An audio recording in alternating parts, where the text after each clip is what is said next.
Ndio baadaye sasa nilipolala usiku, Mungu akaniambia baba nichukue maombi ya siku 10. Kwa kweli hata wiki mbili nasi hazikuishi.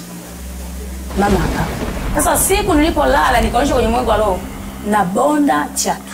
Sasa nao sema na kupaswa wewe chatu. Na paswa chatu, baadaye nao paswa chatu nikakuta megeuka tena sio chatu ni huyu. Nikakuta nimeishiwa nguvu nikaka chini nile lunga mbona kwa nabondia chatu. Tumefika jioni tunakula chakula. Sijaenda hata kulala. Kombola lililotumwa. Wanakuja kumuuliza kwa nini nani alikuwa apisha akawa anasema kwamba mama nitaka kumuua kwa sababu amefanya nini? Amekiona kitambaa na kitambaa kina kazi kubwa sana kuzidi. Nilikuwa darasa la 4. Yeye alinipeleka na kukutaniaga na wachewenzi. Ndio akaenda kunikabidhi kwa mkuu wao. Ni wapi huko? Wenyewe alinirusha kwenye joka mara 7. Walikurusha? Sijaelewa, wanaleta maiti kuzimu? Alafu yani ufalme mwingine analeta maiti, alafu ufalme wa kwetu anapatia msukule. Kwa hiyo unalisha mzukule? Chakula? Kwa kuzimu kuna ugali? Nyumbani. Kile kitambaa cha kwanza tulikuwa tunaingia dawa. Wewe na nani? Mimi na bibi. Kama tumechelewa kufika. Tungefika mtu ameshakufa. Huwa tunamzindua kwanza. Tukishamzindua ndio tunachukua nafsi afu yetu tunamwacha. Nikaona sasa hii ngoma tunawezaje kuimaliza? Kwamba walipofanya rohoni na sisi tuvifanye rohoni. Lakini wakati ninamuuliza unaonaje, kasema kuna mwili wangu umebaki nyuma. Kwa nikajua kwamba amebaki mwenyewe halisi.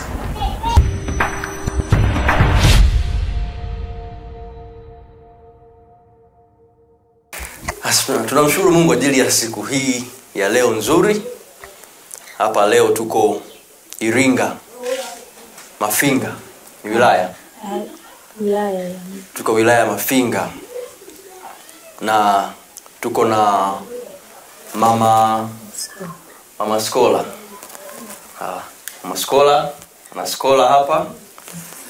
Kuna mambo mengi ambayo tutajifunza tukisikiliza story ya maisha yao, na naamini mtazamaji kuna jambo ambalo utaligundua kuhusiana na ulimwengu wa roho. Kuna kitu utajifunza cha muhimu sana. Usitoke kwenye hii shuhuda, sikiza mpaka mwisho.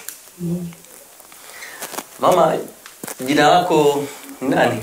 Ninaitwa Agneta Kianda. Sawa. Agneta Kianda. Agneta Kianda.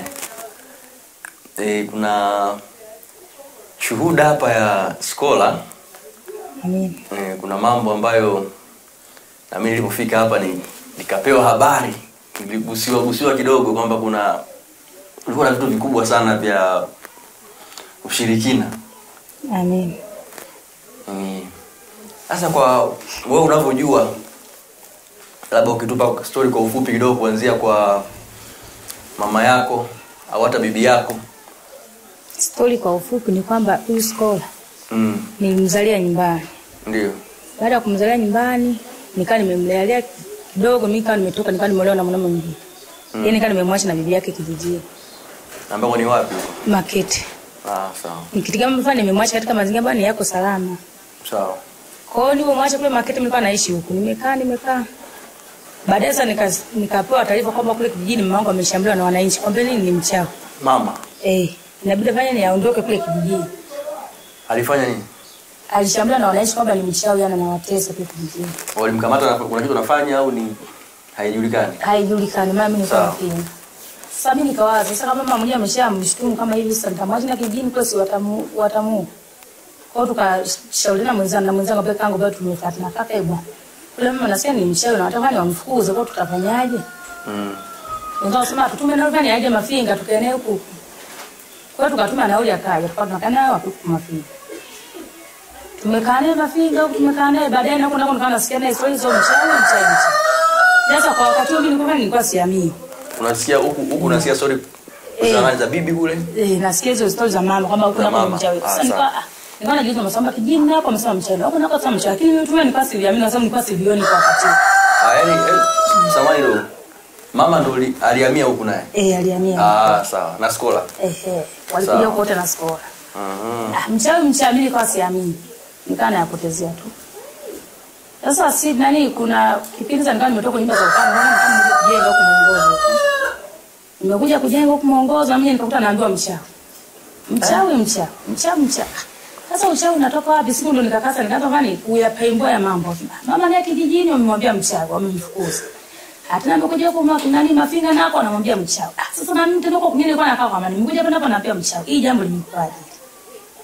Nikawa nawaza sasa kijiji alikuwa mzima nikamfuata mama alikuwa anataka mbadala.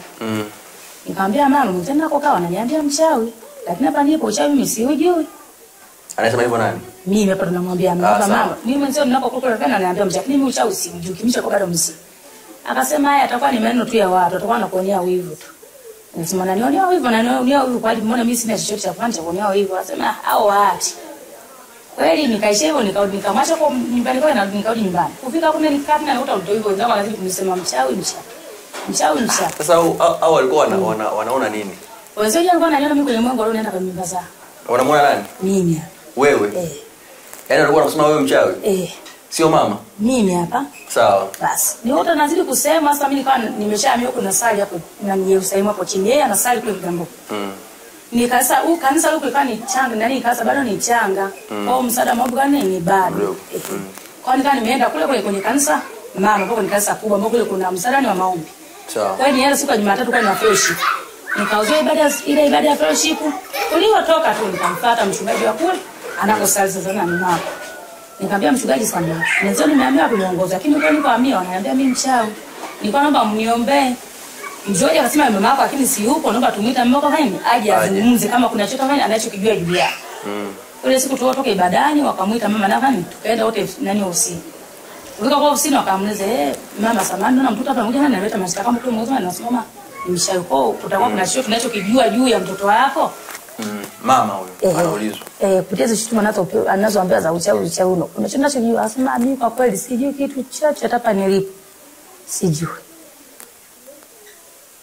Alikataa akasema hamna chochote tunachojua akasema na wewe mama vipi labda kuna chochote labda ulichonacho labda kitoki na mzungu akasema hamna mimi sina kitu chochote. Alikataa. Alipokataa basi mfano wakaniombea walioniombea. Nikarudi nyumbani nikamwacha kule. Nirudi nyumbani palipoapoa kama wiki 2 wiki 3. Tena pakaanza tena. Mchawi. Wewe hapo. Basi mimi nikawa naenda kwenda kwenye kwa watumishi waniombee. Kila muda naenda kwa watumishi waniombee wakana naniombea kila muda ananiombea kila muda. Ndio baadaye sasa nilolala usiku. Mungu akaniambia baba nichukue maombi ya siku 10. Na maombi nilikuwa sijawahi kuchukua maombi ya siku 10 mfululizo nilikuwa sijawahi. Siku 10 yani kivipi? Mfunga yani Mungu aniambia kwenye ndoto kwamba funga siku 10. Sasa mimi nikawaza bwana mimi unakula muda gani? Saa 12. Sawa. Nikawaza bwana mimi siku 10 sijawahi, nimezoea labda siku 3, siku 4, ila kwenye siku 10 hapo sijawahi. Kweli nilijivuta. Kama wiki hivi nilijivuta. Nikawa nawaza nitaanzaje siku zote hizo. Lakini baadaye namshukuru Mungu akawa amenitia nguvu. Nikaingia maombi ya siku 10. Nilipoingia maombi ya siku 10, kwa kweli hata wiki 2 nasi hazikuisha. Mama akafa. Mama. Na kufa kwake kwenyewe hakuma kitu chochote ila tu alisema mwili mfanye umeisha nguvu. Yaani wameanza tu maombi ya siku 10 tayari akasema mwili umeishiwa nguvu. Tulimpeleka hospitalini ile siku ya kwanza siku ya pili. Na hata alipokufa mara mimi nilikuwa sijui chochote niliingia kumlilia vibaya Mungu hapa Mungu umeniambia nifunge maombi ya siku 10. Sasa mbona Mungu nimefunga maombi ya siku 10 na maana maombi niliyofunga Mungu hayajamsaidia mbona mama amekufa? Nikawa namnungunikia sana Mungu kama Mungu imekuache. Umeniambia nifunge siku 10 na kweli Mungu nimefunga. Sasa mbona limetokea hili Mungu? Na hiyo ni mwaka gani ilikuwa? Nilikuwa si 2000 na ngapi? Ilikuwa ni 2021. Nilimlilia sana vibaya Mungu kwamba Mungu imekuaje? Hiyo namlilia Mungu. Nimelala usiku naambia maombi ulikuwa unafunga siku 10 ndio aliyomuondoa mama. Naambiwa kwenye ndoto. Baba maombi ulikuwa umefunga siku 10 ndio aliyomuondoa na. Wewe maombi ulikuwa unaombea nini? Ulikuwa unaomba nini? Yaani hapa nilikuwa naomba nilikuwa naosha roho za mauti kwa kakangu, naosha roho za mauti kwangu. Kwa hiyo nilikuwa nakataa zile mauti zile. Sasa mbona ukataza mauti kwangu kwa kakangu ile mauti ndio kaudi kwa nani? Kwa mama. Ndio nikamwambia maombi ulikuwa umefunga siku 10 ndio aliyomuondoa mama yako. Nikabaki na kigugumizi kivipi? Hapa ameshakufa sasa. Hai amekufa nakuta bado shutuma za uchawi zinafanya zinaendelea. Sasa na wewe hujawahi kuwa mchawi, hujawahi kufanya uchawi? Sijawahi na sijui uchawi una rangi gani. Shutuma za uchawi zinaendelea. Na mimi nikawa naenda na maombi ya kufunga, Mungu naomba nisaidie. Una nini kinachoendelea? Na izidi kuita watumishi waje nyumbani kuniombea muda wote. Na mimi naingia kwenye mifungo muda wote naomba. Sasa siku nilipolala nikaonyesha kwenye mwengu wa roho na bonda chatu. Sasa nao sema na kupaswa wewe chatu. Na paswa chatu, baada na paswa chatu nikakuta megoka tena sio chatu ni huyu hapa. Nikakuta nimeishiwa nguvu nikaweka chini nile lunga mbona nilikuwa nabondia chatu.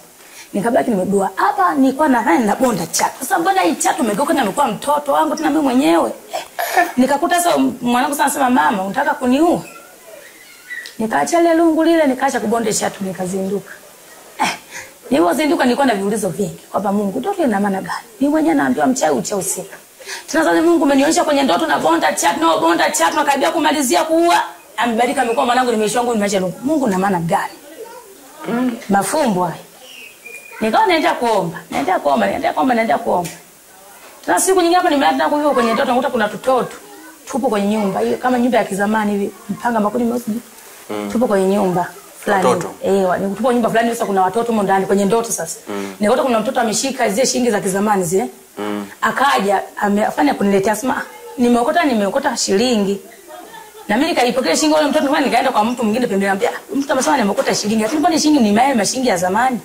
Akaniambia hiyo sio shilingi hiyo ni antena. Naambiwa kwenye ndoto. Hapo antena mimi sijui nini sielewi. Ila yule mtu kwenye ndoto akaniambia hiyo sio shilingi ni antena. Ni antena akasema ni antena akasema mimi basi nikasimuka kwenye ndoto. Kwa antena ni kitu ambacho kipo. Nikasimuka kwenye ndoto. Niwasimka nikawaza usiku ule Mungu maana yake nini? Mbona mimi sielewi Mungu? Antena Mungu maana yake nini? Leo kaniambia mpigie mwinjilisti muulize. Niwabaki na viuzo nikampigia simu mwinjilisti nikamuuliza eti mwinjilisti tausila antena ni nini? Akaniambia antena ni antena ni sasa na kingamuzi sana nini ambacho kinatuchukua taarifa mali kwenda kupeka taarifa mali pengine. Pengine. Kwa hizo antena hizo ndo lazima nitumiaga wachawi. Kwa maana antena ni kitu ambacho fanya labda ukuta labda ninapokaa mimi pale. Wachawi kuna kitu wameshakitega. Kwani kumniangalia mimi kama anafanya nini kinachoendelea ndio wanakuwa wanakiona kwenye maisha yangu. Kwa antena ni kama kitu ambacho wanakuwa wamekitega. Sehemu yoyote waje kuchukua taarifa kupeleka taarifa sehemu nyingine. Nikasema kweli mama mimi nimeonyeshwa kwenye ndoto. Kuna mtu kama ameshika shilingi lakini hiyo shilingi zile shilingi za zamani sana. Sasa naenda kujiuliza kwa mtu mwingine akaniambia hiyo sio shilingi ni antena. Kwa hiyo la antena mama nimelipata kwenye ndoto akasema ndio hivyo hiyo antena hiyo sio hali ni ya kawaida. Maana hapo kwenye maisha yako kuna kitu kimeunganishwa. Kwako wewe na huko kuzimu. Kwa maana kitu chochote unachofanya kuzimu fani wanakuwa naelewa. Nikasema haya mama. Kwa hivyo nikawa naenda tena kumwomba Mungu. Hata bibi hujamuhisi. Nikawa sielewi chochote. Hapo tayari ameshakufa hata suluhisho sielewi. Na alikuwa mzima nilikuwa naenda kupitia matatizo. Amekufa naenda kupitia matatizo. Hiyo ni antena. Nikawa nimeshajua kumbe antena ni kama kingamuzi.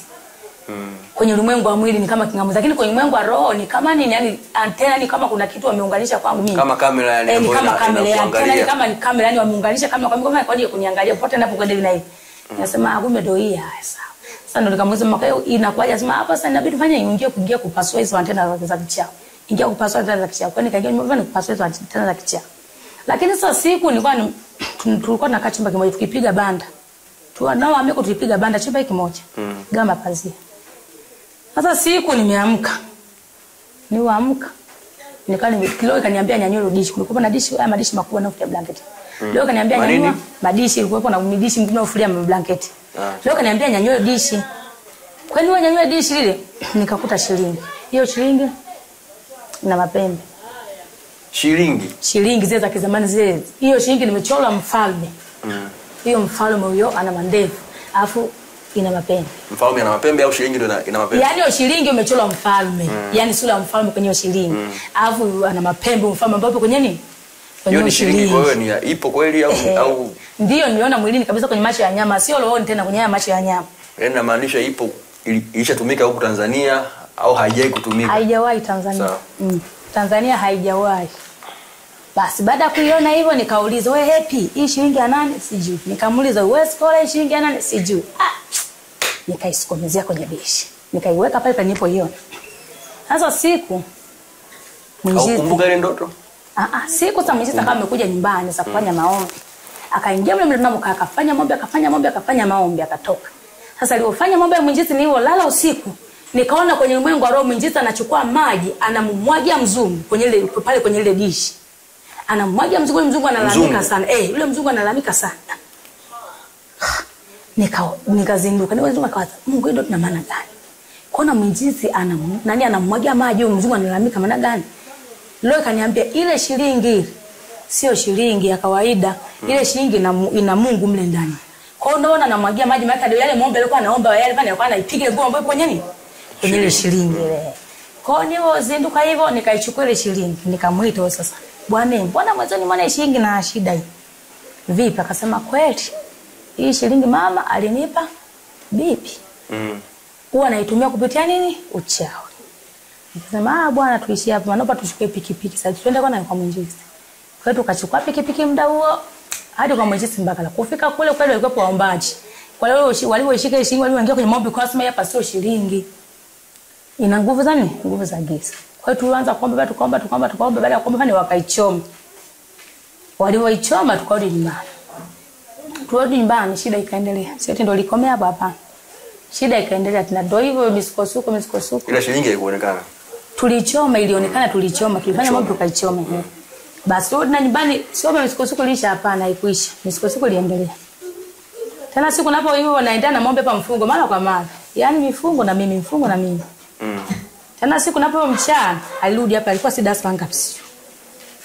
Ilikuwa darasa 6. Kama ametoka shuleni moja kula chakula nyumbani mchana. Nimekula chakula ndo anapiga kona ya ndege shuleni. Nikamwambia wewe leo kaniambia mwambie asema. Akasimama leo kaniambia ingiza mkono kwenye mfuko wako wa sketi. Kwa hiyo nikaingiza mkono kwenye mfuko wa sketi. Nikakuta nimetoka na kitambaa cheupe. Leo kaniambia hicho si kitambaa, choma. Nikaenda sehemu nikapalua kulikuwa na vitakataka nikatoa vitakataka vile vizuri.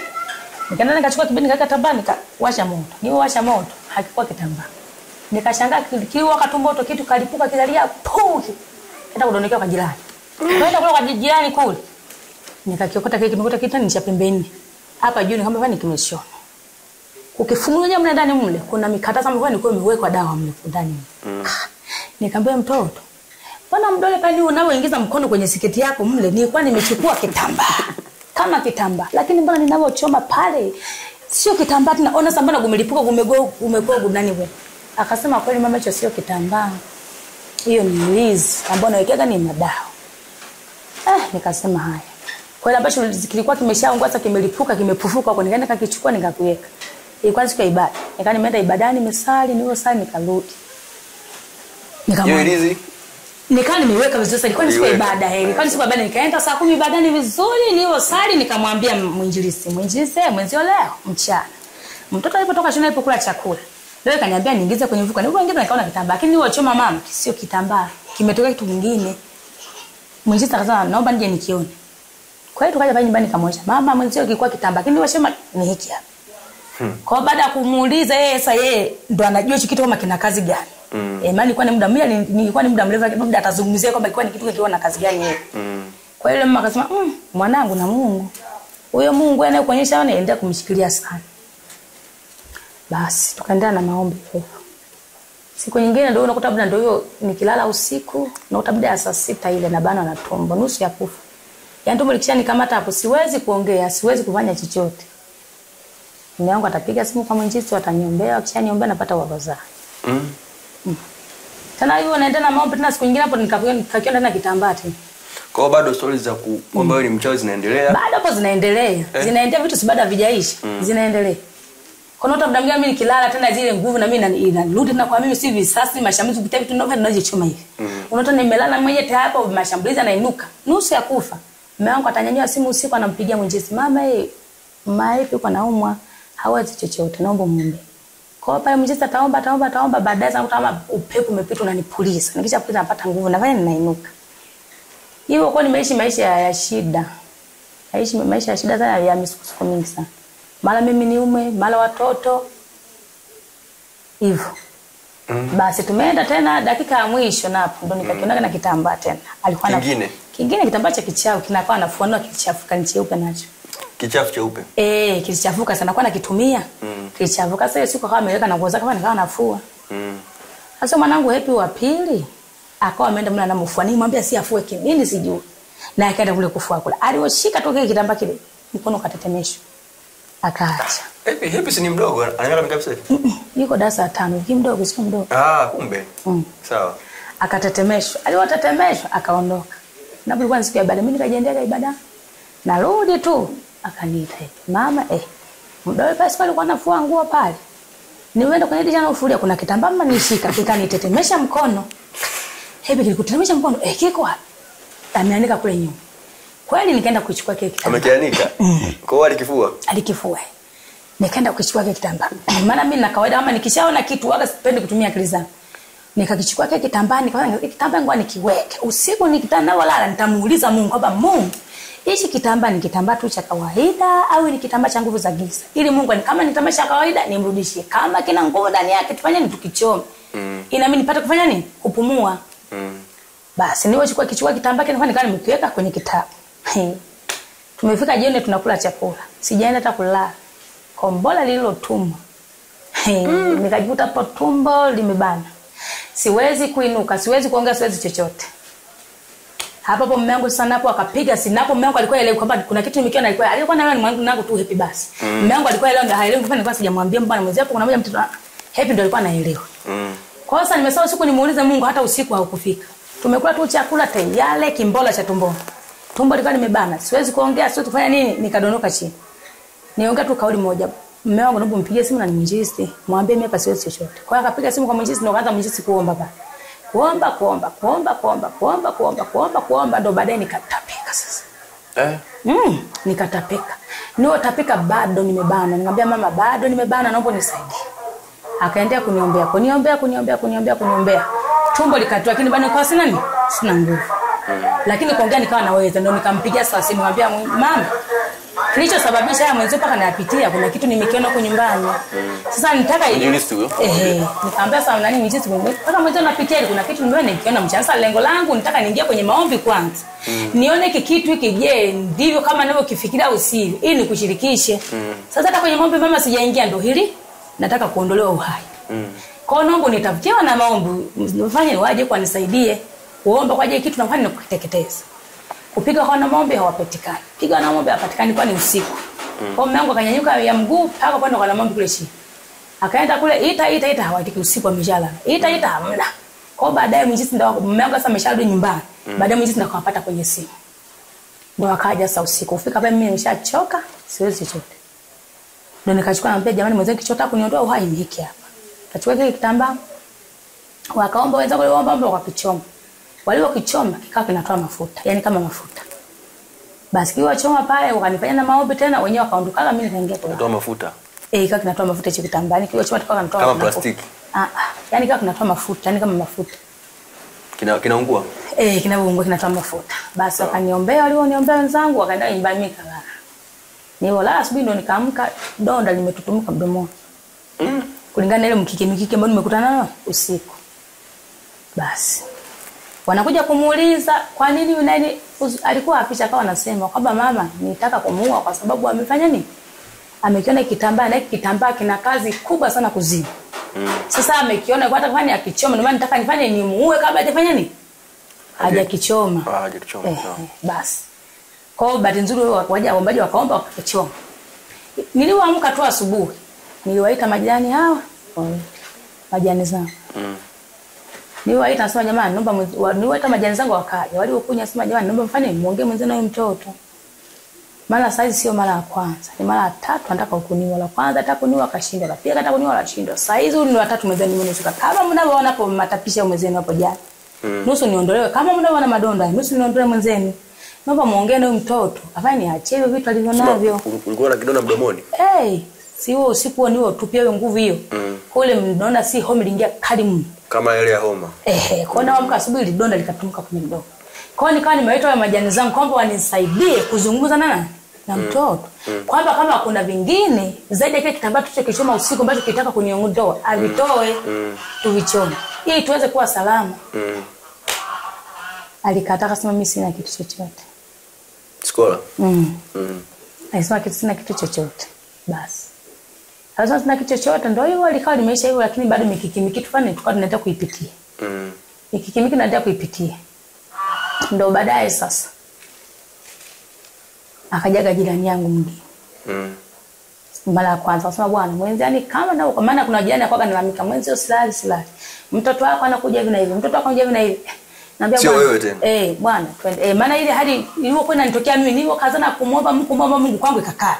Maana mwanzoni pale ilipamba moto nikawa naonekana mimi. Naonekana mimi baadaye kuniwekea mkutano hivi na hivi ndio hiyo nikawa naenda kumwomba Mungu. Ndio Mungu baadaye kwa mimi kakata sasa. Kulingana na mambo ninayomwomba Mungu akawa anaonekana yeye mwenyewe. Basi sasa naonekana mwenyewe nikawa natoa salamu. Bwana mtoto wako 1 2 3. Mtoto wako anakuja na namba fulani 1 2 3 silali. Siku sana najiandaa kufanya kazi ukakanidaka njiani. Bwana mimi leo nataka nimkamate mtoto wako nimpe. Sijalala leo usiku. Mtoto wako ananitesa. Nikamwambia ndugu yangu, ndio hivyo tukazani tufanye kuomba akasema hapa. Yuko hapa na mwenyewe nikamwambia yuko hapa na mwenyewe pesa hayupo ametoka yuko kule ngambo kwa mjomba wake. Na kwa kwenda kwa mjomba kule ngambo kisiwani. Asema haya mimi nimemfuata kule kwa mjomba wake. Ndio mkuta kuna mjomba wake alikuwepo. Nikamwambia skola kule nyumbani kuna shito. Kuna mtu amekufuata kama nje kubonde na lungu. Na wale wameshika lungu ataka kubafanya kubonde na lungu. Inakuwaje jambo ile mwanangu kwani usiachie mizigo hiyo? Tuchome ili wewe unaishi kwa amani misukosuko tutaishi nayo mpaka lini? Akasema mimi sina kitu. Mjomba wake na pala kaongea sina kitu.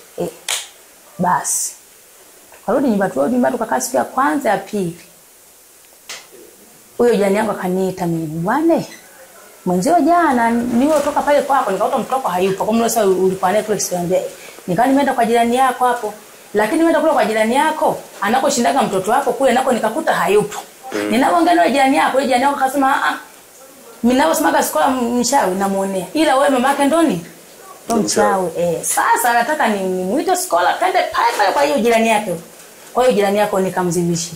Kwamba mnamuonea mama watu. Huyu mtoto wali kwa 1 2 3. Sasa siku mimi nilikuwa nipo kwenye maombi kweli. Nipo kwenye maombi mimi naomba. Kuna mtu akaja akamuita wewe unaitwa kwa mama fulani. Kwa hiyo kufika kule mama fulani akawa anamuuliza kwamba wewe naona huyu mama fulani huyu anasema kwamba wewe sio mchawi mama yako ndo mchawi. Je, naomba niambie. Wewe ndo mchawi mama yako ndo mchawi. Akasema mama sio mchawi ila mimi ndo mchawi. Kwa hiyo kile hapo kaanza kupigwa. Akapigwa. Kaanza kupigwa. Kaanza kupigwa. Sasa alianza kupigwa mimi hata ndo wanakuja kuniita nipo kwenye maombi. Kwa hiyo maliza maombi kwa nienda kusogea sasa ninapoitwa. Nikakuta kama ameshapigwa hata ameshapasuliwa. Kwa hiyo nilikuta kama ameshapigwa ameshapasuliwa. Kwa muda ndo nikapiga simu kwa nilikuwa kangu kwamba bwana mzee mtoto 1 2 3. Tunafanya. Wanaompiga ni mama? Akasema sasa tunafanyaje? Maana mtoto kama kupeleka kwenye maombi umepeleka, lakini vani imeshindikana. Na nikwenda kupeleka kwenye maombi nisiwe muongo nimezunguka. Yaani jua lilikuwa ni la kwangu. Mvua ilikuwa ni ya kwangu. Usiku ulikuwa ni wa kwangu. Nahangaika kwenda kutafuta msaada gani? Wa maombi Unakuta mchana mnahangaika kwenda kwenye maombi kwa na mapikipiki. Ikifika usiku unaota tayari limeshalipuka mnaanza kwenda kwenye maombi unarudi saa 7 saa ngapi? Mvua ni za kwetu leo. Unasema ni kweli nimehangaika kwenye panda maombi nimehangaika sana. Lakini bado zivani sioni mabadiliko. Sawa. Shida bado iko pale pale. Kwa hiyo kakaangu akasemaje sasa ndio hiyo kama wewe mwenzangu umeshahangaika kwenye maombi imeshindikana. Mimi nataka twende kwa mganga. Nikamwambia mimi mwenzio bwana kwamba nitaenda kwa mganga nisiwe muongo. Mimi mwenzio nimeokoka. Na kitu kingine wewe mwenyewe unajua mwenzio nilikotoka. Kwamba leo hii nimwache tena Mungu nirudi tena kule nilikokuwa. Naona hamna haitawezekana. Mimi mwenzio kwa waganga siwezi kwenda. Akasema kwa hiyo unataka kwenda kwa waganga unataka kumpoteza mtoto. Nikamwambia kwa kweli mimi kwa mganga siwezi kwenda. Kama Mungu ataone ni heri nile asala mtoto basi. Kama Mungu ambaye ameruhusu hili jambo hili ataona ni heri mimi nile asala kwa huyu mtoto basi. Lakini mimi kwa mganga sasa nini? Siwezi kwenda, siwezi kumwasi Mungu kwa sababu nikwenda kwa waganga. Kama Mungu mwenyewe ataona ni bora mtoto ateketee kwa kuuliwa na mapanga na malungu atajua yeye. Lakini kwa Mungu fani sieni mimi namwachia Mungu. Sawa. Akasema basi kama uende kwa mganga basi mimi kesho nakuja nimchukue mtoto fani niende na niende kwa mganga. Akasema kama basi wewe unasema umeokoka, uweze kumpeleka mtoto kwa mganga basi mimi kesho nakuja nimchukue mtoto nimpeleke kwa mganga. Lakini hata tuseme niende tu na mtoto uje kwa mganga nimpeleke mtoto kwa mganga, mganga atasema ni aje hapo nyumbani atoe hivyo vitu. Sasa tutafanyaje? Na wewe unasema umeokoka. Ni kwenda ndio mtoto kwa mganga, lakini mganga tamani aje hapo nyumbani aje atoe hivyo vitu hivi. Nitakuwa niambia mwezi kwa kweli amna. Mambo ya mganga hayo hamna kwa kweli. Kama Mungu atakubali kwa mtoto mimi ya sala basi. Mimi kwa mganga sitaenda. Mimi namwachia tu Mungu mwenyewe. Akasema basi mimi kumwambia ampa jiandae kesho mimi nitamchukua mpaka kwa mganga huko. Ugenza si wapi kwa sababu. Ambia haya. Kwa hiyo tumeanza kuongea mimi pale kwa hali ya binadamu yake yangu kama nimeshafahamisha. Nikamwambia Skola, kwa hiyo tabaki tunapitia kwenye kijiji, mimi sasa nimechoka. Sasa nimechoka. Nataka mwanzo sasa nimana kwa mdao nikasina hata hela. Kwa sababu nataka niuze vyombo nipate tu nao nikapungulie mbali. Wewe mwanangu ende kwa mjomba. Nikani nimechoka kwa ile kidada. Kwa kweli mtoto amepigwa kisa uchawi. Hata watu wanaosikia sikia kwamba mtoto amepigwa kwa sababu yani? Sawa. Nikani nimeshachoka. Kwa nini nimetangaza binani vitu kama sasa nauza kitu fulani kitu fulani. Na bila kama kuja pale mbaya. Kaja kuchukua hicho vitu tunayouza hata nipate nauli. Kwa sababu maswali nimesikia nauza nani vyombo naambia bwana nataka niuze vyombo nipate nauli. Ndio nikapumua kwanza kumbeleza. Naomba nimechoka mwenzi hapo ngana 1 2 3 nimechoka. Kweli akanole mama vyombo hivi. Aliona lakini masiko nataka niambie umezunguka sehemu zote kwenye mambo imeshindikana. Niambia ndugu nimezunguka mwenzi. Nimezunguka usiku ni wa kwangu. Jua ni wa kwangu mgani nimezunguka nimehangaika sana. Lakini sioni mabadiliko. Sio nini? Mabadiliko mtoto bado lawama zinaendelea. Na baba ni ndio baba nene kabadilisha ni mazingira sehemu nyingine. Kwa hiyo dada alichukua muda yupo naye hapa huyo dada huyo. Alichukua muda kunirudisha kwenye network. Ya kushawishi ubaki. Yaani ya kunishawishi hadi twende kutafuta msaada mwingine wa maombi. Alichukua muda sana. Bwana kuna mchungaji mwingine yuko hapo juu hapo. Yule mchungaji yule anafungua watu, twende tumpeke mtu hapo juu. Wakamwombee. Moyoni kasimama kwa. Yaani hata na kuangaika na sehemu nyingine tena. Mbona nimehangaika sana. Nimetembea sasa hivi mtu mnaombewa, mnazungusha, mnapata vizunguzungu, mnaangushwa, lakini mtu afunguliwe. Unapita nyumbani kizunguzungu hata siku 3 siku 4 kizunguzungu. Unakuwa ni mtu wa kulala tu kizunguzungu. Lazima sasa huko kunywa tumeenda amenyosha mafuta si mzito. Hayuko kile tumeenda tumudi na vizunguzungu. Tunaenda sehemu nyingine tena? Hapana. Unacheka. Nenda na siku nyingine tena. Sisi nikaenda kujiunganisha kwenye Mungu mwingine. Sitaki nikosee Mungu wangu anayenitetea. Mungu baba amenitetea kwenye makosa kwa sijava basi. Nitamshikilia huyu. Kwani kanishawishi. Nikawa nakataa. Mama saa kama sio saa basi masaa mawili kunirudisha. Yupo naye atakuja. Sawa. Kama sio saa masaa mawili. Nikamwambia bwana mimi nimeshachoka sasa hivi. Mimi akili yangu sana inaniambia fanya niondoke iende kumjomba lakini nikapumua kumbele ya safari. Kwa akarudi kwa Yesu kwa mtoto wewe Skola uko tayari nikusaidie nikubebe kwa mtumishi? Mtoto akawa analia. Niko tayari naomba unisaidie. Ndio dada huyo jirani yangu akapiga sasa simu kwa mchungaji ambaye tuko hapa. Baba kuna mtoto uko na shida 1 2 3. Akasema mpe mtoto simu niongee naye. Hapo usimalizie kwanza hapo. Mpe Skola naye atuambie.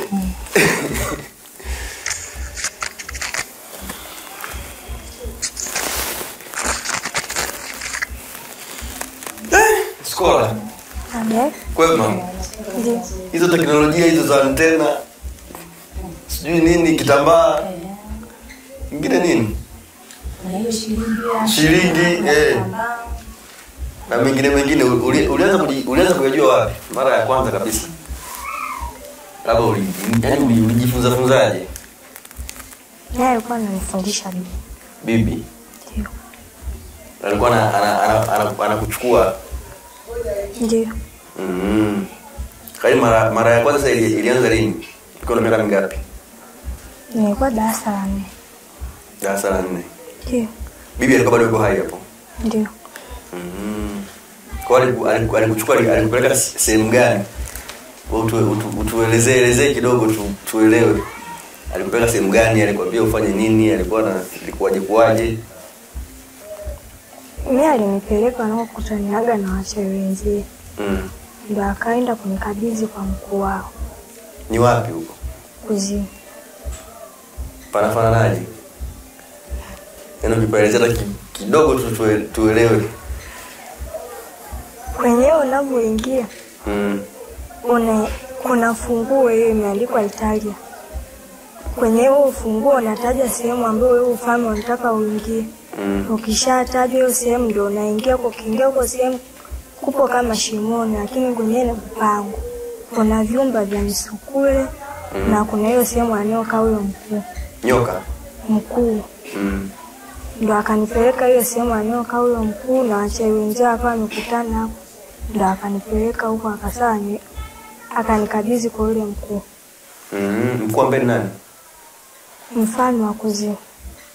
Ndio huyo nyoka. Amna, yeye ni binadamu. Ana kama mimi hivi. Mwanaume au mwanamke? Mwanaume. Kwa wali ilikuwaje? Kuna kitu mlichinja au kuna nini kilitokea au ulikabidhiwa tu? Wenyewe alinirusha kwenye joka mara 7. Walikurusha? Joka liko kwenye shimo? Wanakurusha chini? Lilipanda juu. Kwa hiyo kule mara ya kwanza inatokea kwenye joka? Linakurusha mara 7. Linakurusha. Mfalme ndo anakubatiza na damu. Anakumwagia hivi kichwani au anakutumbukiza? Anakutumbukiza kabisa. Hiyo ndio ilikuwa mara ya kwanza? Ndio. Kwa baada ya hapo ulivorudi huko ulijisikiaje au nini kilibadilika? Mimi kwa sielewi kitu. Sawa. Sasa na hivyo vitambaa labda au antena au nini? Hiyo antena ulikuwa unajua kwamba ni kitu gani? Hiyo funguo ni hiyo shilingi hiyo nilikuwa naondoka nayo. Ndio ilikuwa inanifikisha huko kuzimu. Kwa hiyo unatembea nao kila sehemu? Amna. Unaweka nyumbani? Ndio. Sasa ilivyochoma pale zina maana ulikuwa huwezi kufika tena au? Muda mwingine alikuwa anakuja kunichukua. Sawa. Sasa yaani kule kuna shughuli gani kwani huko? Kuzimu kwa unaenda mara moja au ilikuwa ni ndio kila safari unaenda? Nilikuwa naenda. Kulikuwa na shughuli gani? Au ulipewa kazi gani hapo? Mimi nilikuwa nalea misukule. Mizukule? Ndio. Mizukule wanafanya kazi gani? Wanatumikishwa. Ndio hii kulima tunaosikia? Kazi nyingine? Wengine wanaenda kulimishwa, wengine wanauzwa. Wanauzwa wapi sasa? Kule kuzimu? Kuna wafalme wanakuja kukubaliana. Wengine wanaleta maiti, wanabadilishana na misukule. Wanaleta maiti wanabadilishana na misukule? Sijaelewa. Wanaleta maiti kuzimu? Alafu yani ufalme mwingine analeta maiti, alafu ufalme wa kwetu anawapatia misukule. Kwa huku maiti wanazitumia kwa kazi zao, kule misukule na wanaenda kutumia kazi zao. Bibi, kitu kingine ambacho alifundisha hapa ni kitu gani? Mimi vingine bado alikuwa hajanifundisha. Kwa hiyo unalisha misukule? Chakula? Chakula gani? Mle ndani. Kama chakula gani? Hata ugali. Kuzimu kuna ugali? Nyumbani. Yaani misukule wanakula ugali huu wa kawaida? Kwa unga unaotoa kwa mama? Mama kwa unga wewe unaona unapotea?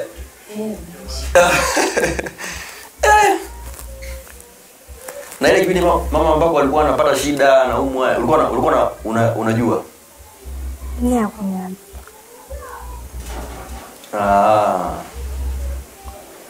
Sawa. Na kile kitambaa kilikuwa kina kazi gani labda? Kile kitambaa cha kwanza tulikuwa tunaingia dawa. Wewe na nani? Mimi na bibi.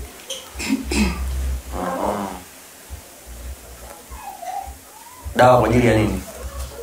Muda mwingine tunalewesha watu ili tufanye kazi vizuri. Watu wa mtaani? Au watu wa wapi? Hata usiku tunapoenda kwa. Sasa hiyo kama hiyo kuanga kwa mfano. Kuanga ni kufanya nini bwana? Yaani kwa mfano mimi labda mimi unataka uje kuniambia mimi. Si ndio? Ndio. Ni kitu gani yani? Yaani ni Sisi tunakuja tu kukuchezea. Alafu basi. Yaani kama mchezo.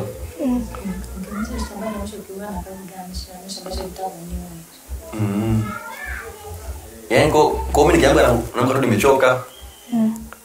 Inakuwa imeishia hapo. Na hicho kitambaa ndio hicho kililipuka kama bomu au kiliungua kama mafuta? Kililipuka kama bomu. Kama bomu ndio hicho ambacho ulikuwa mnatumia kumlewesha mtu. Ndio. Mtu amelala, si ndio? Lakini mnamlewesha tena. Hata akiwa yupo hajalala. Mnamfanyaje? Mnamwekea hapa? Hamna. Sisi tunakuwa tunapuliza. Kupitia kitambaa.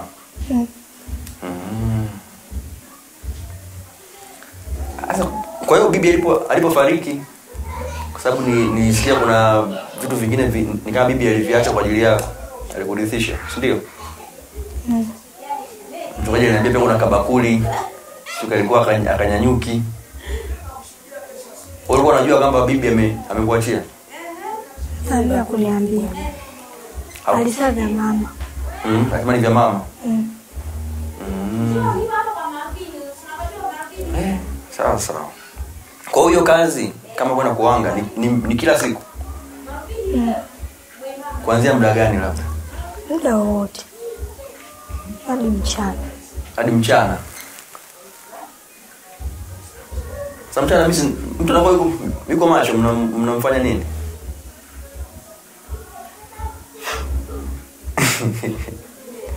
Sasa mimi kwa mfano mimi nipo dukani kwangu nauza. Si ndio? Mnaweza kuja kuniwangia? Napulizia dawa usingizi. Nasinzia tu kama nimesinzia kawaida. Alafu ndio kuchezea, tukimaliza sisi tunaondoka, unaamka.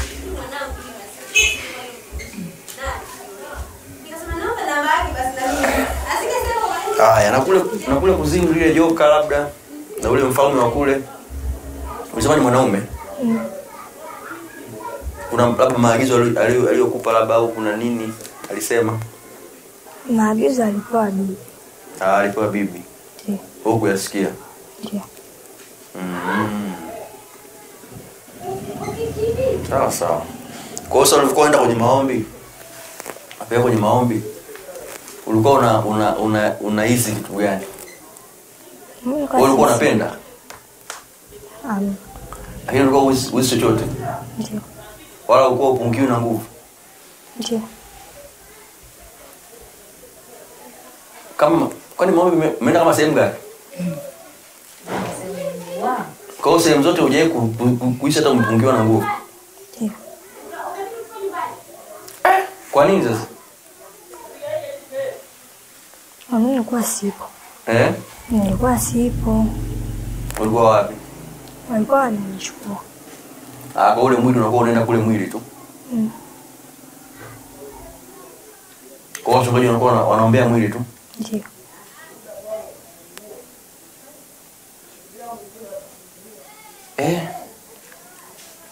I see. Na kile hicho kitambaa kingine hicho ni kitambaa gani? Kiko cha mwisho ambacho kiliungua kikatoa mafuta.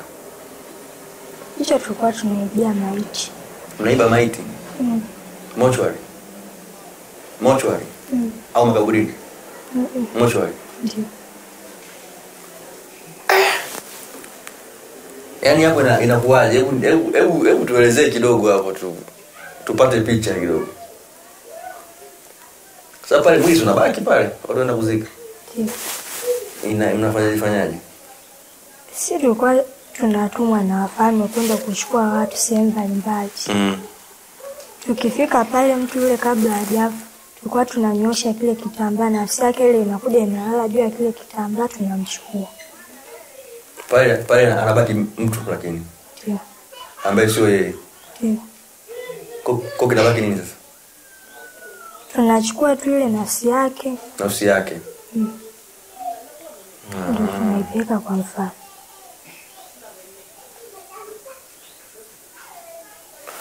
Kwa mnasema mlikuwa mnakitumia kuibia maiti. Kwa maiti ni nafsi ndo maiti yenyewe. Sio ule mwili pale. Mwili katubebaki. Na mochwari sasa mtu anakuwa amekufa tayari, nafsi imeshatoka. Hata nanili kama mtu amekufa, kama tumechelewa kufika. Tukifika mtu ameshakufa. Huwa tunamzindua kwanza. Tukishamzindua ndo tunachukua nafsi afu yeye tunamwacha. Hiyo nafsi ina kazi gani? Mimi sijui ni wafanye wanazichukua.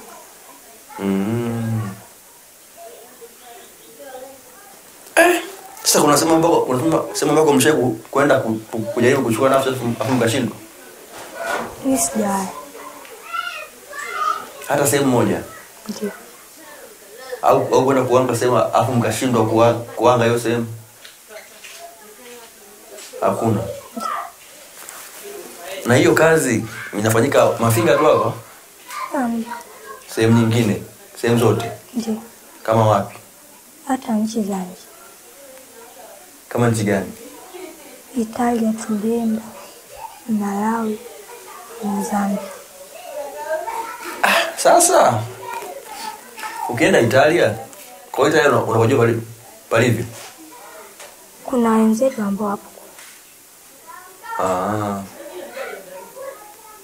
Huku nyumbani kinabaki ni kitu gani? Nabaki kitu mwili. Mwili. Lakini mwili wako huo?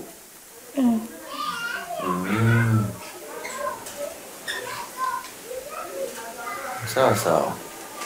Kwa kule Italia ni wazungu nao mnachukua nafsi za wazungu. Au kuna kazi nyingine ya kufanya mkiwa huko Italia?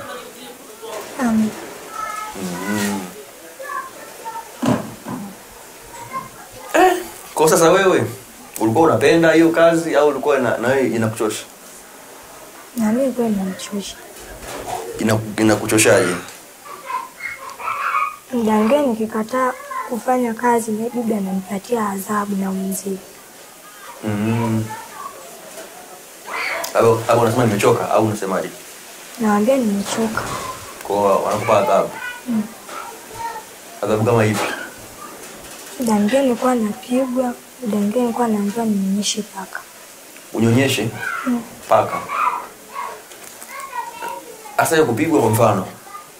Mwili kwenye mwili huu au unakwamba umekaa kama hivi au kwenye ulimwengu wa roho? Ndange ninakuwa nimeenda bado na mimi.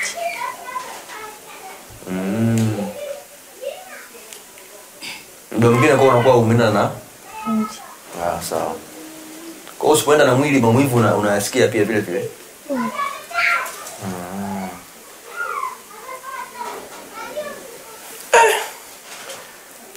Mbona ni mengi sana. Unajua ni mengi sana umeona.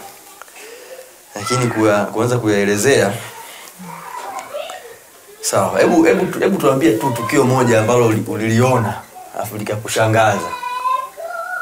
Ambalo hata mwenyewe ukaa hapo unasema da. Aise kale ile jambo nililoliona ile siku fulani. Hapana aise. Mimi alikuwa ananishangaza kuchukua maiti. Kuchukua maiti? Kinakushangaza kitu gani?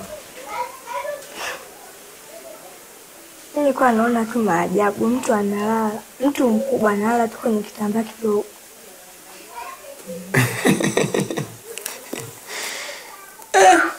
Kwa hiyo kama mnakiweka wapi? Yaani mnakiweka mnasema njoo ulale hapa au? Nakishika hivi wani. Ukifanya tu hivyo ukimnyoshia huyo mtu anakuja hapa. Lakini huyo mtu anakaribia kufa. Si ndio? Hata nafsi nyinyi mnaipeleka wapi? Mimi sijui nini. Ila sio alikuwa anatuagiza hapa. Kwa huko anakuwa amekufa. Nafsi zinachukuliwa. Lakini huko anakuwa amekufa kweli. Wengine wanakuwa hawajafa kweli. Wanapona. Wanaamua tu kuwachukua. Wanakuwa misukule. Wanakuwa misukule. Sasa mimi nataka nielewe hapa. Unajua yani hii teknolojia hii. Yaani mzukule kwani ni nani? Yaani ni mwili huu hapa au ni nafsi? Yaani ni mtu tu ambaye alichukuliwa kabla ya siku zake kufa. Ambao mwili wake uko wapi sasa? Mwili huu ndio umechukuliwa. Amechukuliwa ni kila kitu, hadi huku duniani muda mwingine anakuwa anaonekana akiachiwa.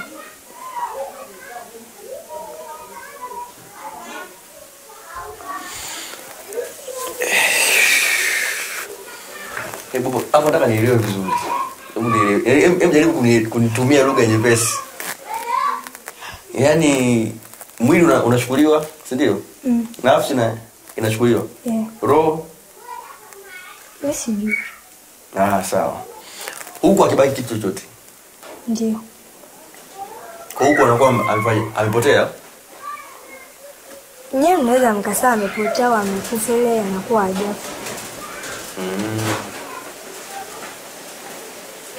Asa mzugule kitaka kutoka anatokaje?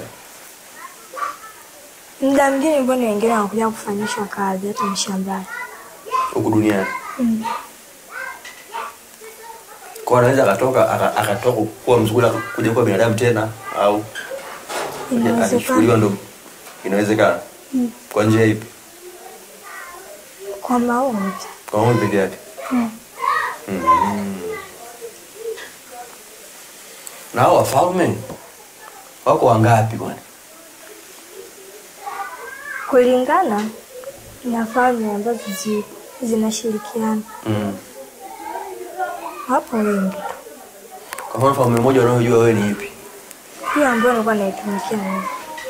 Ni ya wapi, ya Tanzania au ya Tanzania au ya Iringa? Tanzania. Tanzania. Kwa Tanzania kuna mfalme mmoja.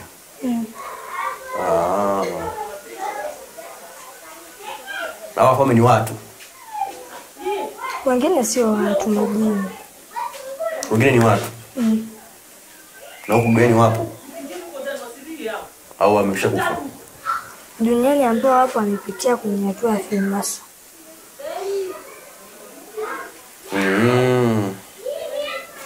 Ni wafalme ambao duniani wapo kule, ni wafalme ni wale ambao wapo Freemason huko. Lakini ni watu tu.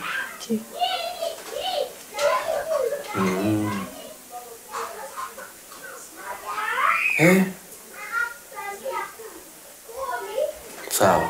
Kwa majeshi hapo. Kama kuna mfalme basi sina maana kuna jeshi la kumlinda. Ndio. Wanamlinda. Ndio. Adui ni nani sasa hapo? Wanamlinda dhidi ya nani? Watu wanaoomba, hata falme wenyewe wanagombana.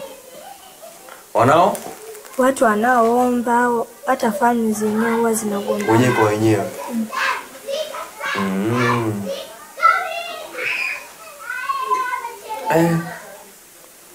Sawa. Sasa hiyo kama ambapo masuala ya Freemason na nini na yenyewe hapo huko. Uliaona huko chini. Hivi ni chini? Ndio. Na mimi nasema tu chini. Kumbe ni chini. Sawa. Sasa kwa mfano unataka uende labda kwenye kikao labda. Vikao vilikuwepo? Kuna mwenyekiti. Ila mimi nilikuwa bado sijafikia umri wa kuhudhuria. Ile vikao vilikuwepo. Kwa sababu unataka uende labda ukitaka utoke labda hapa uende kulisha misukule, si ndio? Unafanyaje? Mimi nilikuwa nakaa nayo. Wapi? Nyumbani. Kwa mama? Mingapi? 10. Haionekani. Kimwili hivi inaonekana. Ina majina hiyo nzuri. Majina yao nimesahau. Lakini yana majina, si ndio? Majina tu kawaida ya duniani haya.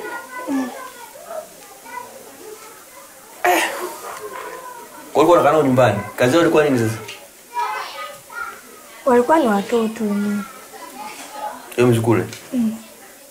Wadogo. Hao mwaka mmoja. Ambao wametoka walikufa. Sio akishazaliwa tunawachukua. Mama wanajua mtoto amekufa.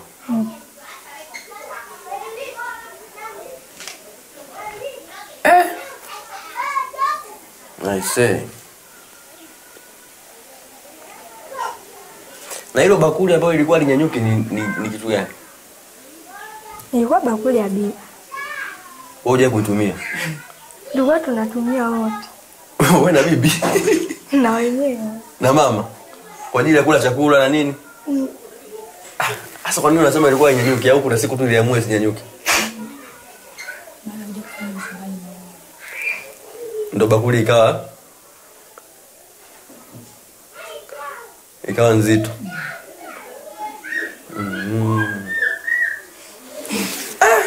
Nadhani tumepata picha kidogo. Najua ni kidogo.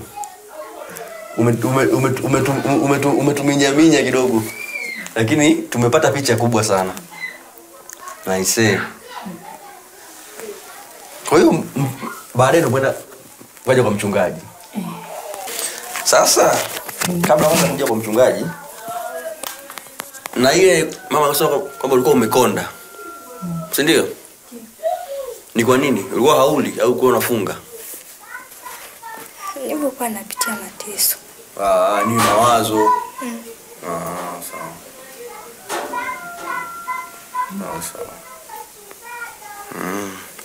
Mama, kwa hiyo mkasema mje kwa mchungaji, si ndio? Yule jirani amekushawishi kama wiki mbili kadhaa. Sio wiki mbili, yani ni siku moja lakini tumia masaa mawili. Masaa mawili. Baada ya kuona mimi nimeshakata tamaa nataka kuondoka. Ndio akasema bwana kuna mtumishi hapo juu, twende maskolo kwa jaribu na hapo ya mkimu anaweza kafunguliwa. Sasa mimi nikawa navuta tu asida niko toka kwamba muda mwingine nilikuwa natoka usiku nampeka kwenye maombi yako. Muda mwingine tunaenda mchana tunawakiwa na jua hakuna. Tunaenda mchana tunanyeshwa na mvua hakuna. Bwana nimezunguka sehemu nyingi sana lakini imeshindikana. Paka sehemu nyingine nikampeka mtoto akaenda kumnyesha mafuta ya mzeituni. Nikasema hapa sasa hapa tunaenda sehemu nyingine tena unashika unaenda huko hapo anaanza kupata mafuta manoto au mafuta kwingine huko. Nikasema mwenzio kwa hapa bwana. Siwezi kwenda sehemu nyingine. Labda ongea naye mwenyewe mtoto. Kama atakubali kwenda kwa mchungaji kwa aenda akasema usiseme aende. Mwende wote. Sawa. Naona kubali kweli kumpoteza mtoto wako. Msaidie mtoto, ambia wewe maana nimemsaidia, lakini ndio hivyo unaona yani sioni msaada. Mtoto ndio hivyo bado tatizo ni unatembea huko na huko ukija usiku bado tatizo kwa pale. Kwa hiyo ndo baadaye baada ya kunishawishi kama masaa mawili ndo akampiga sasa mchungaji tukaongea naye mchungaji akasema mimi nipo Mtula. Vipi nije nikamwambia mchungaji kwa kweli uti. Kwa hiyo namshukuru Mungu baba watu siku ile alirudi. Akasema mimi narudi leo naomba mwende pale nyumbani je niwakuta nyumbani. Kwa hiyo tukawa tumetoka nyumbani tukawa tumekuja sasa hapa. Tulikaa kama tulikuja hapa mida sangu ya saa 11 tulikaa saa 1 mpaka saa 1 hivi. Toka saa 11 mpaka saa 1 ndo akaingia mchungaji. Alipoingia mchungaji nikamwangalia nikasema Mungu wangu yuko. Hapana. Sijui. Kweli. Sijui nikamwambia. Kwa hiyo ndio nikamwangaza sijui kama itawezekana. Tuko tumehangaika kweli. Basi mchungaji akalipofika hapa kaingia na akabadilisha nguo za kazi akaja asema poleni wanangu tukasema sana. Akasema haya sasa nataka tuanze kazi. Nikasema Mungu wangu itawezekana kweli. Sijui. Ataanza maombi. Kwa hiyo akaomba. Kwa hiyo sasa wewe ulikubali kuja au mama alikulazimisha? Hapana. Ulikubali? Kulingana na kipigo ambacho alikuwa amepewa na wewe jirani. Sawa. Sawa. Basi akaanza kuomba mchungaji. Akaomba nikuta kimya kama kwingine nakopelekaje hakuna kitu. Aliomba mama kwanza katulia. Aliyotulia naona Mungu akamuongoza. Maana aliomba kaona hamna kitu akatulia. Aliyotulia roho ya Mungu akamwambia mtoto huyu uchawi wameshindia kwenye nini? Kwenye macho. Ingia kudini na macho ya kichawi. Alipoingia tu kuomba kukamata macho ya kichawi naua macho ya kichawi. Nikashangaa tayari mapepe amelipuka ndani mmekuwa mdogo hamtoshi. Nikaota mapepe ameshalipuka mtoto ameshabadilika amekuwa sio usoni kama mdudu ambaye hata kumuna. Nikawa naogopa kumwangalia. Amekuaje? Akawa mbadilika usoni kama mdudu. Yaani kama sio unamuona, yaani kama ni kama mdudu. Yaani msikia. Yaani sura ikawaje? Yaani ilibadilika. Inatisha. Lakini ni hii. Sura yake yani alianza tu sana wale macho ya kichawi. Yaani alipomkamata tuanza kumuombea kuua wale macho yale ya kichawi. Sura ikabadilika. Kelele sio za hapa. Mapepo hapana anaamka sana. Mimi nikakuta sasa kuistahimili siwezi nini? Siwezi. Nikawa nimetoka na nazunguka kwa nje. Jirani yangu pale nisindikiza ndo kama amebaki hapa namfanyia maombi. Ngoja tumuulize. Hiyo sura ulikuwa unajua ni kitu gani? Yaani ulikuwa unajua nini kinaendelea pale? Basi. Akaenda kumfanyia maombi, nilikuwa natembea na chungulia uta bado simebadilika sana Mungu wangu. Nini chenye hiki sasa? Mapepo analalamika ni hatari. Kwa akamfanyia maombi, ndio namshukuru Mungu. Akafunguliwa. Kwa muda gani? Yaani masaa mangapi labda au dakika ngapi? Tulitumia muda mrefu sana. Mchungaji akasema mtoto mwache alale hapa. Nyinyi mwende nyumbani mwache alale hapa. Kwa hiyo ile siku sisi tuondoka saa 6 usiku. Tuliondoka saa 6 usiku tukarudi nyumbani, mtoto kwa mwacha hapa yaka alala usiku anaomba.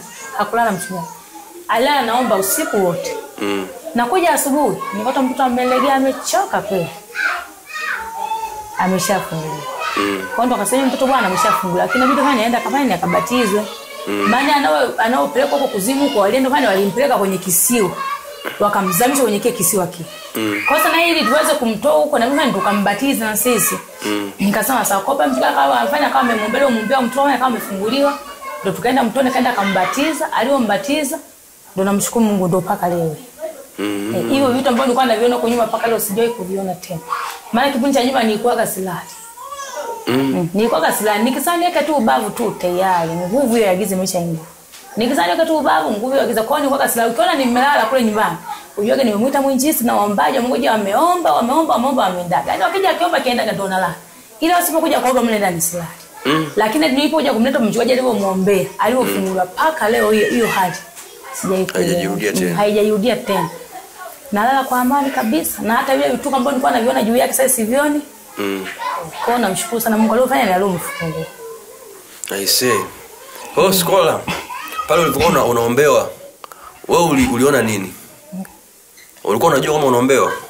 Sielewi kitu. Ulikuwa uelewi kitu? Ndiyo. Nataka umeombewa. Ule usiku labda ule uliolala hapa. Walikuwa hawajaja. Hawakuja. Ndiyo.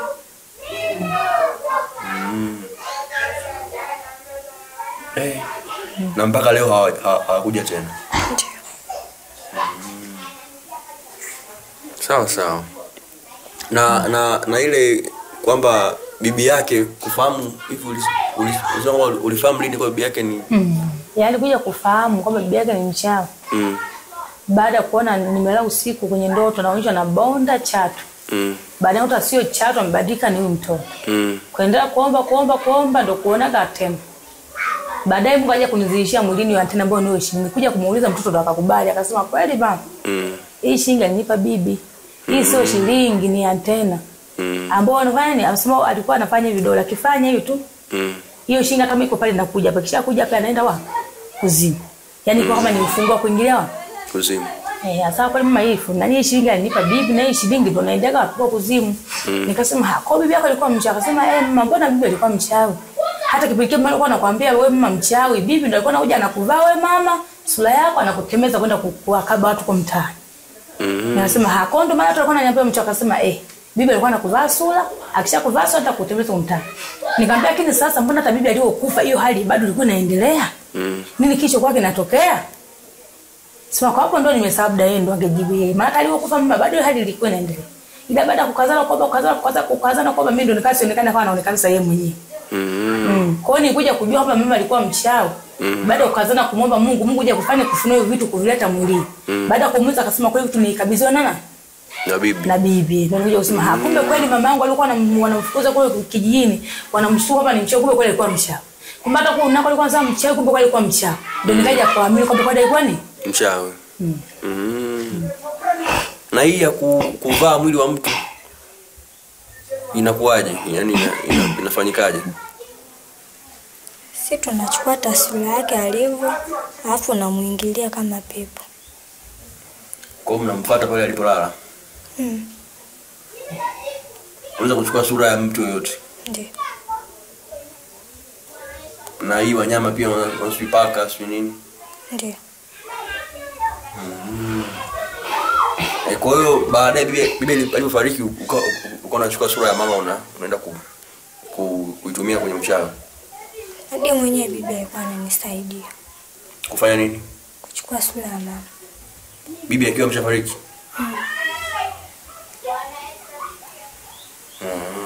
Kwa unachukuaje sura ya mtu? Kuna dawa unakuja nayo.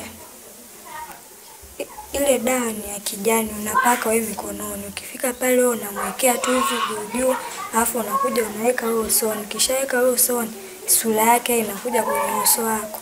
Unamuingia alafu unaondoka. Kwa hiyo unachukua sura ya mtu ambaye upo naye nyumbani.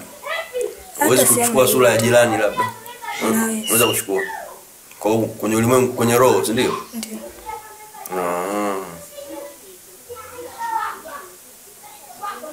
Na kwa nini sasa uchukue sura ya mtu? Kwa nini usichukue sura yako? Watu watakujua. Ndio.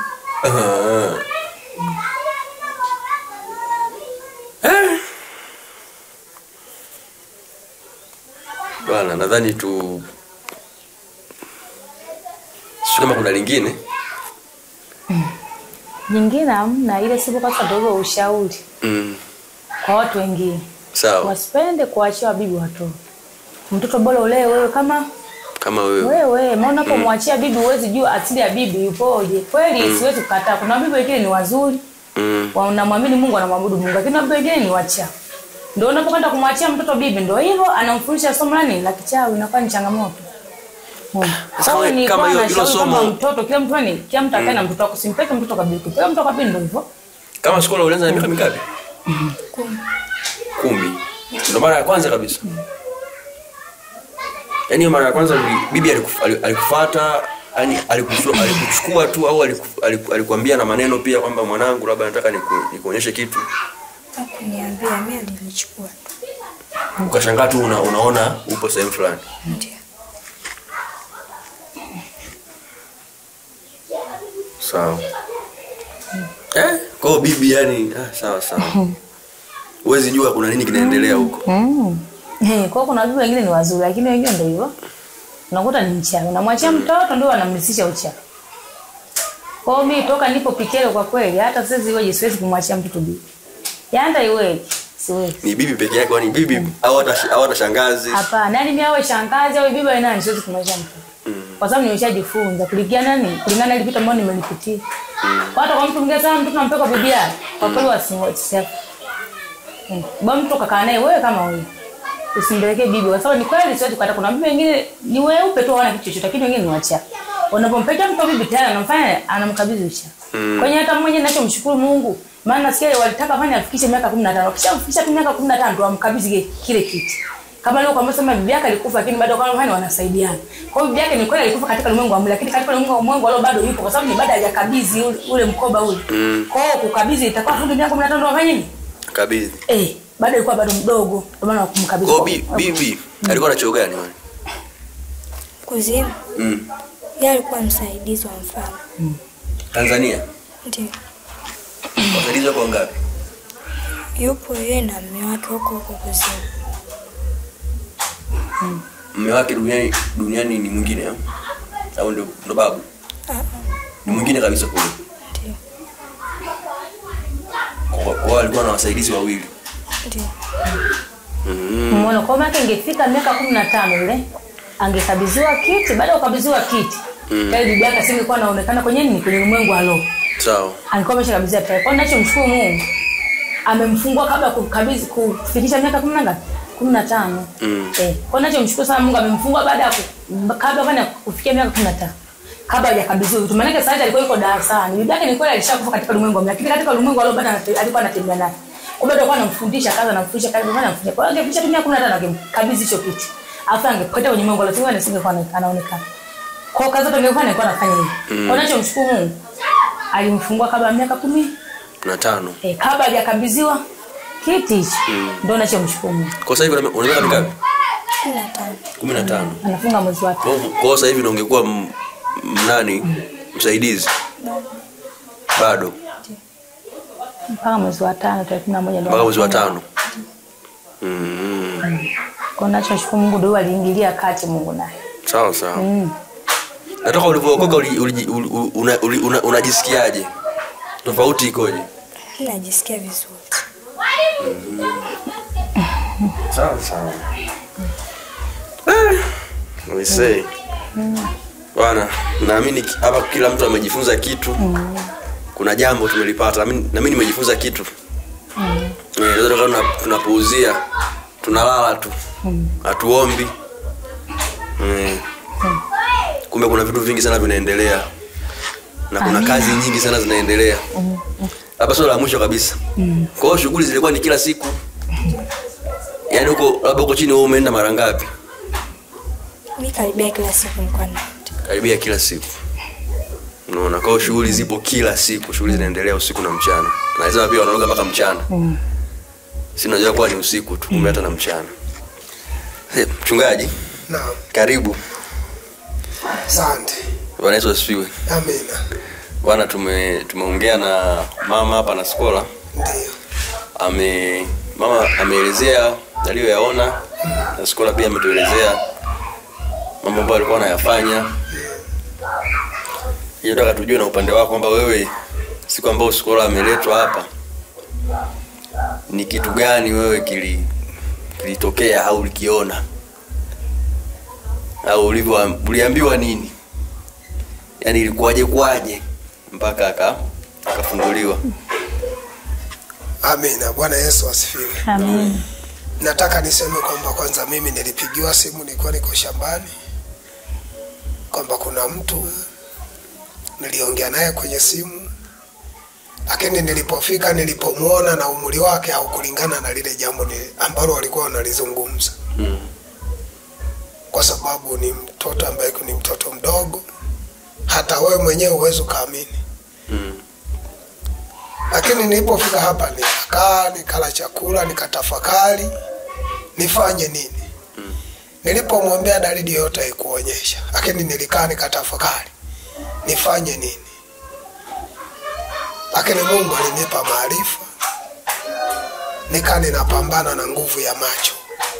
Nguvu yake kubwa ilikuwa kwenye macho. Wewe ulijuaje? Mungu alinijulisha. Alikujulishaje? Alinifahamisha. Alikufahamishaje? Hebu utudondoshe kidogo tu. Sasa unapokuwa katika kwenye huduma, ukiwa umezama rohoni ndani ya Yesu, Yesu anakujulisha kwamba huyu yuko hivi. Ina maana usipoingia rohoni huwezi kumtoa shetani wa rohoni. Sawa. Kwa hiyo lazima uingie rohoni. Alafu unapoingia rohoni ndani ya Yesu, ina maana Yesu mwenyewe anaingia ndani yako, alafu pia anakuongoza kwamba huyu hapa vitu viko rohoni. Ina maana nafsi yako na ya Mungu vinakuwa vinawasiliana kwamba huyu yuko hivi. Ina maana huyu wakati mnaweza mkamwombea alafu yeye hayupo. Sawa. Unaomba kama na limwili lakini hayupo. Sawa. Kwa sababu nguvu yake yote iko kwenye macho. Na shetani anapokuwa au lile vikao vile wanapokuwa wanaona kwamba tunawezaje kumsaidia, lazima waje wamtoe, alafu ubaki na limwili ambalo halina kitu. Sasa kama huna nguvu ya Mungu, ina maana wewe utabaki na limwili, utaomba paka na jasho litakutoka.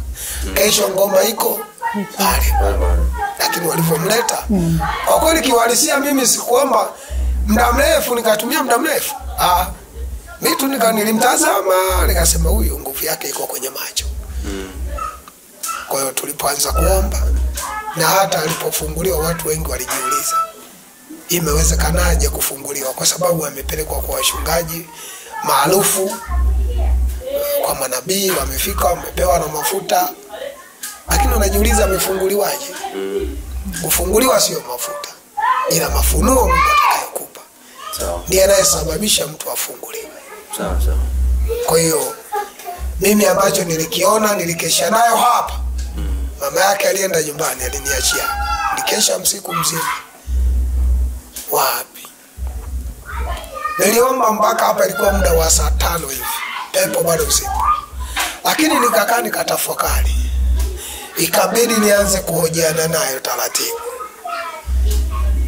Sasa nilipoendelea kumuhoji, akasema nilipelekwa kisiwani, nikaenda nikazamishwa, yani kama mtu anayeandaliwa kusimikwa baadaye.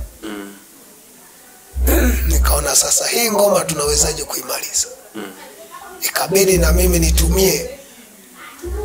nitumie roho, kwamba walivyofanya rohoni na sisi tuvifanye rohoni. Sawa. Tukabidi tumpeleke kwenye maji kule, tukamzamisha kwenye maji mengi. Maji haya maji kabisa. Maji tu haya ya mtoni ya kutiririka. Kwa kweli kulikuwa na neema, siku hiyo mvua ilinyesha sana wakati tunatoka mtoni. Lakini wakati ninamuuliza unaonaje, kasema kuna mwili wangu umebaki nyuma.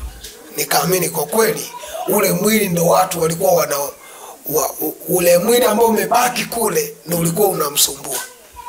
Kwa nikajua kwamba amebaki mwenyewe halisi. Kwa hiyo ule wagizo ukatoka ukabaki wenyewe halisi. Kwa tukaendelea naye. Kwenye maji. Katika ulimwengu wa roho akaona kwamba mwili mwingine umebaki kwenye maji. Aliona yeye mwenyewe. Lakini hapo kwa kumuuliza, kwa kumhoji, tuko hapa. Tukawa tunamhoji, "Umeonaje?" Akasema nashukuru. Lakini mbona kama mwili wangu mwingine umebaki kule. Nikasema yule mwili mbaya umebaki kule. Kwa sababu ule mwili ndio mharibifu. Sasa umebaki wewe mwenyewe. Ambaye ni mwili unafanya kazi original. Ndio kufunguliwa kwake. Nikabidi nimuhimize mama yake maombi. Tunaomba, tunaenda nyumbani, tunaomba. Kwa kweli tulijitahidi, tulienda kwa muda mrefu. Lakini wakati amefunguliwa hivyo hivyo tuko naye, tunaendelea kumuingiza kwenye maombi kama wenzetu walivyokuwa wamemuingiza na sisi. Kwa hiyo tukaa tunamuingiza kwenye maombi na bado tunaendelea kumlea kama hivyo unavyomuona. Na tunatamani akuwe zaidi. Kiroho pia na kimwili. Mwili unaoona ni mwili, sio kama huu unaoona. Ilikuwa ni mtoto ambayo niseme kwamba hata inawezekana mamake mwenyewe alikuwa ameshakata tamaa kwamba basi takachokuwa na kiwe. Sasa mbona nimefika mwisho. Sawa. Lakini tunamshukuru Mungu. Alipoingia hapa tukamwombea, tukamfungua, Mungu akamfungua, akapona. Unamuona mpaka sasa yuko hapa. Sasa mchungaji, bado swali la mwisho. Nguvu zinakaje kwenye macho? Nguvu. Nguvu zinakaa kwenye macho. Kataa ukubali. Ndio. Mchawi ili afanikishe, usimjue, sio kama ule uchawi wa zamani wa kutembea na vibuyu. Kuna uchawi mwingine, yani jinsi dunia inavyoboresha mambo ya dunia. Mambo unaona kuna sijui sasa hivi kuna miwani ina GPS. Sawa. Kuna miwani imefungwa GPS. Ina maana hata ungekuwa uwezi kuongea Kiingereza, yenyewe inaongea. Ukitaka lugha yoyote, ukitaka mahali umepotea, yenyewe inakuonyesha kwamba huko umepotea, inakurudisha. Kwa hiyo hata kadhalika macho ya roho, sawa, ile nguvu inaachiliwa, yani inasema maneno, alafu yani sijui nielezeje kwamba kuna nguvu ambayo inaachiliwa kule kwenye macho. Yani unapolishwa kitu kinasemelezewa, alafu kile kitu kinakuwa kinawasiliana na macho yako. Ina maana mtu anapokutazama wewe yeye anaachilia nguvu yake. Hawezi kufanya hivi mkono, ila akikutazama hivi kwa macho tayari inatosha. Teknolojia. Yani inatoka huko. Sio kama ile unasema aanze kuhangaika. Aende nje panda sianze kurusha. Ile wala mkikutana kama amekuadia akikutazama hivi anajua moyoni kwake. Anasema moyoni na moyo wake na macho yake kwamba huyu leo kusije. Sawa. Sasa Skola, wewe unajua kwa macho yako yana nguvu? Ndio. Wewe unajua? Ndio. Mkono ulikuwa hauna nguvu, ni macho. Ndio. Nguvu gani labda? Nguvu hadi ya kumjua mtu. I see. Mambo ni mengi sana. Ngoja. Muda ni mchache. Inabidi tuandae na madaftari ili kuyasikiliza yote haya. I say. Basi mchungaji tunashukuru. Yaani sio kama kuna lingine. Mimi niseme tu kwamba katika hili unajua anasema ushuhuda ni injili. Mtu anaposhuhudia sio kwamba anajikweza, ila anashuhudia yale aliyopitia. Ndio. Kwa hiyo katika ushuhuda huu ambao umeuona siku ya leo, hata watazamaji watakaotazama ushuhuda ulioko mahali hapa, na wao kama kuna watu wengine wako katika mstari huu, yani waachane na mambo haya, heri kusalenda kwa Yesu. Sawa sawa. Tutaacha namba zetu kwenye mtandao kama kawaida. Tutataja namba zetu. Watakao kwa wanatutafuta watatutafuta, tunapatikana Mafinga kwenye kanisa la ICM. Tuko hapa. Amen. Lakini kiuhalisia wewe mwenyewe umejionezea, umeona ushuhuda jinsi ulivyo. Na lighting ilikuwa ndo siku ile umefika, ungeona zaidi. Ungeona zaidi, yani ungeona kwamba jinsi gani shetani anaweza kumtumia mtu katika macho. Au jinsi gani shetani anaweza kukaa ndani ya mtu hata akiwa mdogo anamtumia. Sawa sawa. Kwa hiyo maoni yangu, tuzidi kulitengeneza kanisa la Bwana, tukae kwenye utakatifu, na ambao wamekata tamaa wasikate tamaa. Yuko Mungu anapatikana. Kwa hiyo sisi tunasema kwamba wasikate tamaa. Yesu yupo, bado anatenda kazi. Ila tu dunia iliyoingiza utapeli. Na dunia ni wanadamu. Lakini Yesu anapatikana. Yesu anaponya. Yesu anaokoa. Amen. Amen. Basi naomba utufungie na sala. Amina. Baba, katika jina la Yesu, asante mtakatifu. Ninawafunika watumishi wako ambao wameweza kushuhudia. Najua ulimwengu utawatafuta. Ulimwengu wa giza ninaunyamazisha kimya kwa mamlaka ya jina la Yesu.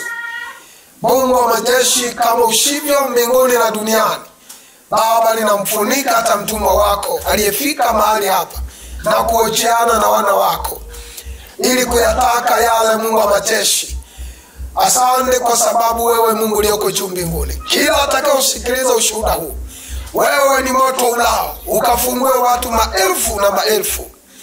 Mungu wa majeshi, ukawalete watu kwako katika jina la Yesu. Ninawafunika kwa damu ya mwana kondoo. Ninamweka mtumishi wako Sikola kwenye mikono yako. Mungu wa majeshi, ipo siku atashuhudia ukuu wako.